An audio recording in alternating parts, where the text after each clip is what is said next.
Geng, rambut aku handsome hari ni, aku tahu. Aku dah dapatkan kunci untuk kereta the very unique T2. Petak dia adalah dari segala elemen kereta ini memang kepetakan. Lampu dia petak, kereta dia petak, nasib baik roda dia tak petak. Tetapi ada satu benda aku nak tunjuk kepada korang yang di mana aku jarang jumpa pada kereta-kereta yang lain. Kereta ni tinggi, kena loncat sedikit kan.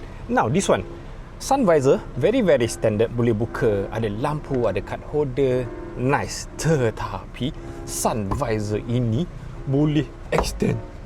Tuan-tuan dan puan-puan, jarang jumpa.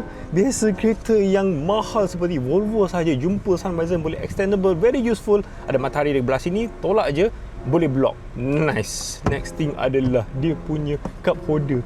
Kenapa ada cup holder yang di mana is very useful dekat bahagian sini, yang di mana biasanya ada pemegang, yang di mana untuk driver mana nak pegang ni, kita pegang steering kan. Apabila kita pegang steering, bolehlah menggunakan cup holder dekat bahagian atas sini. Very useful. Next, yang di mana bahagian belakang seat tu cantik satu hal. Ini korang boleh tarik dengan satu tangan. Lepas tu tak habis lagi, tolak ke bahagian kenapa yang tu pula nak ikut sekali? Lantak kau lah. Tolak ke bahagian bawah, dia akan menjadikan flat loading bay dari belakang sampai ke depan.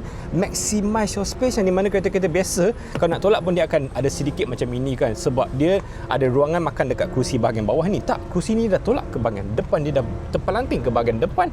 Jadi bolehlah menjadikan flat. Tengok, kalau kerusi ni tak flat, jadilah macam itu kan. This car ada feature yang sangat rare, sangat jarang jumpa.